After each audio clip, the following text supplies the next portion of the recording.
सैन्य ग्वाल्हेरकडे निघालं। रेल्वेतून 720 किलोमीटरचं अंतर कापण्यासाठी 14 तास लागतात। मराठ्यांचं सैन्य वाढलं। तोफखान्यामुळे एक एक पल्ला गाठायला आठवडा उलटू लागला।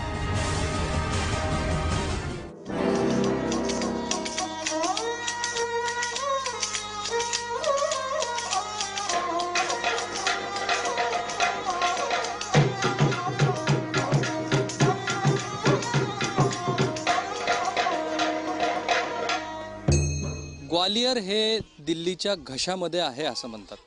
म्हणजे हा किल्ला असेल किंवा हा सुभा असेल, हा सुभा ज्याच्याकडं त्याचं संपूर्ण वर्चस्व मध्य भारतावरती राहत होतं।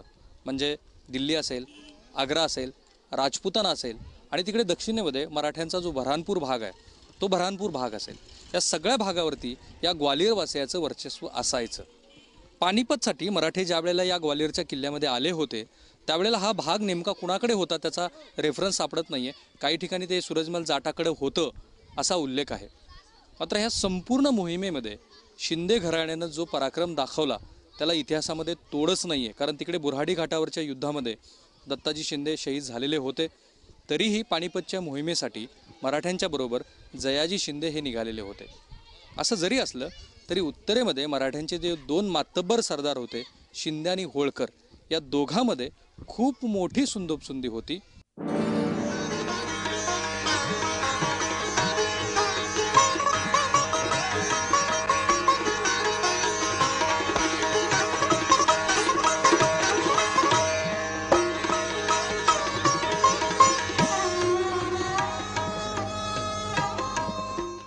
पानीपत में सभी मराठा सरदार इकट्ठे तो हुए थे, पर मुझे लगता है कि वो आधे अधूरे मन से इकट्ठे हुए थे।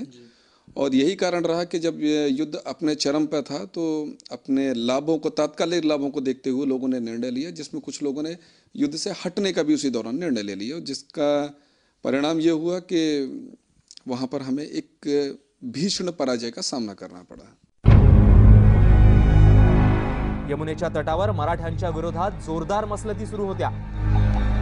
अहमद शहाच्या भीतीनं मराठ्यांच्या मदतीला जाट, राजपूत, हिंदू राजे कोणीच तयार नव्हतं। राजपूतांनी तर आतून अहमद शहाशी संधानच बांधलं होतं।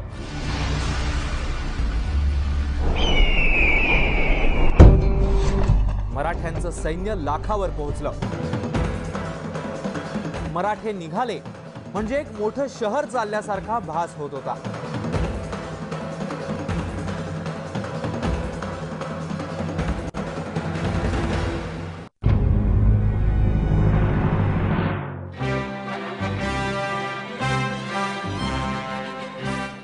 मराठा सैन्य चंबळ घाटी आणि चमळा नदी ओलांडून गेलं खरं, पण धौलपूरला मराठ्यांचा रस्ता गंभीरा नदीनं अडवला।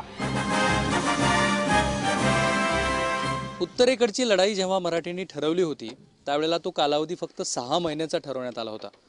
मात्र या ठिकाणी मराठ्यांचं दुर्दैव थोडंसं आडवं आलं, कारण मोहिमेमध्ये पावसाळा हा वेळेआधीच सुरू झाला आणि तो इतका प्रचंड होता की उत्तरेतल्या सर्व छोट्या मोठ्या नद्यांना हे पूर आले।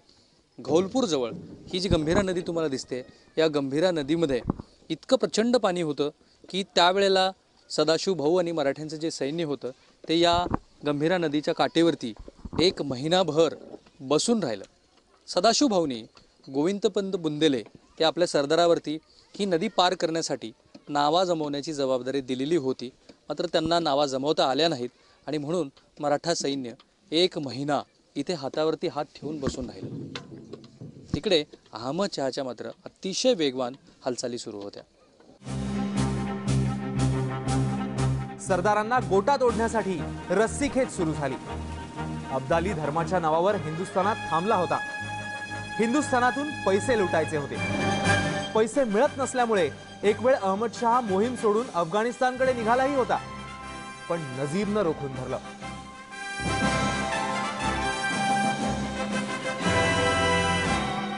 हिंदू सरदार मराठ्यांच्या बाजूला यायला तयार झाले नाहीत।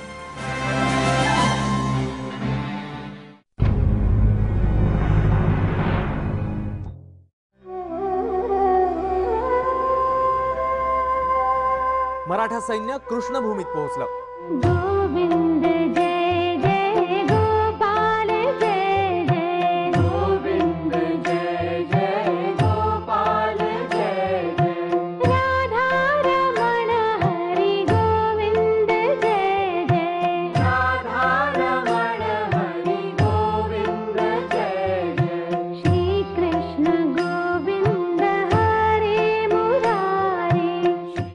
बाजीराव मस्तानीच्या प्रेम प्रकरणामुळं त्यानंतर पुढे ज्या ज्या वेळेला मराठ्यांच्या मोहिमा झाल्या त्या प्रत्येक मोहिमेमध्ये मराठी सरदाराबरोबर त्याचा कुटुंब देण्याची प्रथा सुरू झालेली होती.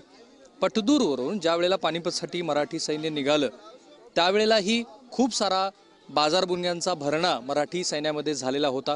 कुटुंब कबिला होता. यातल्या बऱ्याच जणांना तीर्थयात्रा करायच्या होत्या आणि म्हणूनच ज्या वेळेला घोलपूरवरून मराठी सैन्य या ठिकाणी यमुना तीरी आलं, मथुरेमध्ये आलं, त्यावेळेला इथे वेगवेगळ्या प्रकारचे धार्मिक विधी करण्यामध्ये सदाशिव भाऊ, विश्वासराव आणि इतर मराठी सरदारांचा कुटुंब कबिला रममान झालेला होता. याआधी सुद्धा जे मुचकुंद तीर्थ मराठी सैन्याच्या वाटेवरती होतं त्या तीर्थामध्ये आषाढ महिना पूर्णपणे मराठी सैन्याने घालवला होता आणि हा अधिकचा महिना या काळामध्ये होता. यमुना तीरी सगळं मराठी सैन्य होतं. त्यामुळं यमुना, वृंदावन आणि गोकुळ अशा ठिकाणी हे मराठी सैन्य रममान झालं होतं. ते मराठ्यांना अडचणीचे ठरले.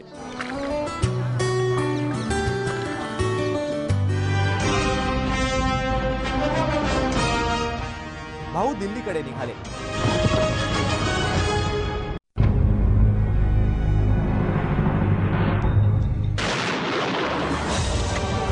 गार्द्यांच्या तोफांनी कमाल केली.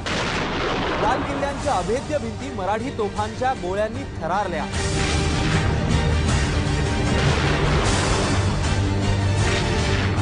मराठ्यांनी दिल्ली जिंकली. दिल्लीच्या सत्तेची खुमारी काही औरच आहे. ज्यावेळेला मराठ्यांना दिल्ली जिंकली त्यामुळं संपूर्ण दिल्ली शहरभर विजयाचा आनंद साजरा करण्यात आला. सदाशिव भाऊ ज्या वेळेला दिल्लीला आले त्यावेळेला दिल्लीचं तख्त रिकामं होतं. या तख्तावरती कुणी बादशाहच नव्हता. त्यामुळं दिल्ली जिंकल्यानंतर मराठ्यांना आपल्या अखत्यारीतला बादशाही इथं नेमायचा होता.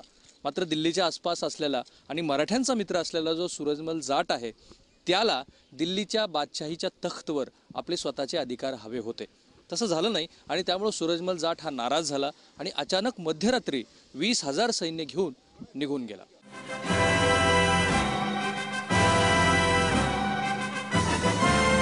हाच तो किल्ल्यातला दिवाने खास आहे जिथे दिल्लीचा मुघल बादशाह बसायचा.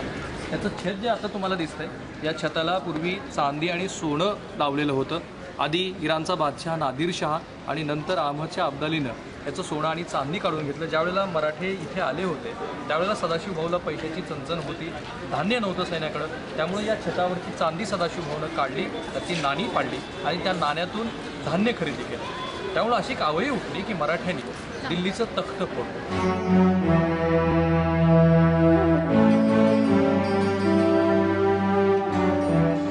मी उभा आहे दिल्लीतल्या शंकर रोडवरती. माझ्या मागे हा शंकर रोड आहे. या शंकर रोडला लागूनच चिटकूनच तालकटोरा इंडोर स्टेडियम आहे. या तालकटोरा स्टेडियमला चिटकूनच शंकर रोड लगतच हा जो तुम्हाला जंगलाचा भाग दिसतोय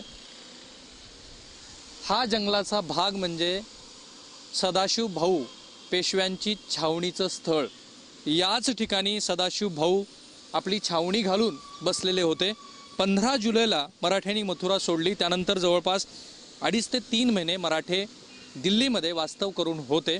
असं म्हणतात की सदाशिव भाऊंची छावणी ज्या ठिकाणी होती त्या ठिकाणापासून लाल किल्ला हा थेटपणे दिसायचा. यमुना नदी ही इथूनच व्हायची. पण उत्तर भारतामधला जो भूस्तर आहे तो भूस्तर कठीण नाही आणि त्यामुळं आत्ताच्या यमुना नदीचं जे रूप आहे ते तुम्हाला इथून कितीतरी किलोमीटर अंतरावरती दिसेल. हीच ती जागा आहे ज्या ठिकाणी सदाशिव भाऊ आणि मराठ्यांच्या छावण्या पडलेल्या होत्या.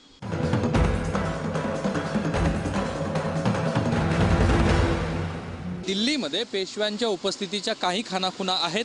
त्यापैकीच एक हा पेशवा रोड. असं म्हणतात की हा रोड इतका मोठा आहे की लाल किल्ल्यापर्यंत पेशव्यांच्या सदाशिव भाऊंच्या ज्या छावण्या पडलेल्या होत्या त्या छावण्या याच रोडवरती होत्या आणि म्हणूनच या रस्त्याला पेशव्यांचा रस्ता असं म्हणायचे.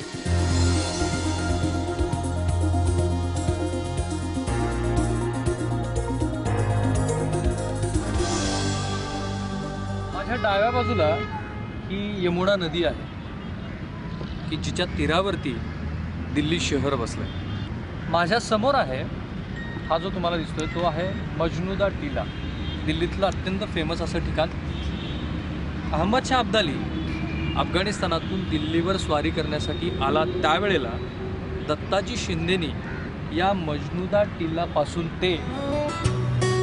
ते इथं या बुऱ्हाडीपर्यंत, म्हणजे हा बुऱ्हाडी घाट होता की जिथे शेजारी यमुना नदी वाहत होती. मजनुदा टिला ते बुऱ्हाडीपर्यंत दत्ताजीनं आपलं सैन्य यमुनेच्या तटाचं रक्षण करण्यासाठी ठेवलेलं होतं.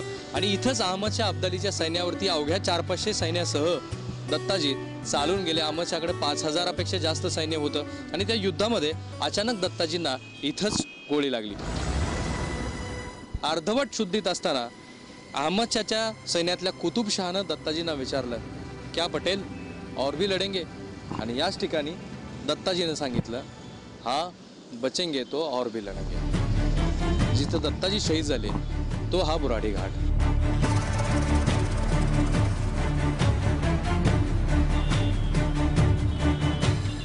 उत्तर भारतामध्ये थंडीचा कडाका वाढतोय. काल काही भागामध्ये इथे 2 डिग्री ते 3 डिग्री सेल्सिअस इतकं कमी तापमान नोंदवलं गेलंय. आजही तशीच परिस्थिती आहे आणि अशाच कडाक्याच्या थंडीमध्ये मराठे दक्षिणेकडून उत्तरेकडे निघालेले होते. मराठ्यांच्या या मार्गावरचा आपला हा प्रवास असाच चालू राहणार आहे. पण मी इथे घेतो एक छोटासा ब्रेक. तुम्ही पहा स्टार भागा.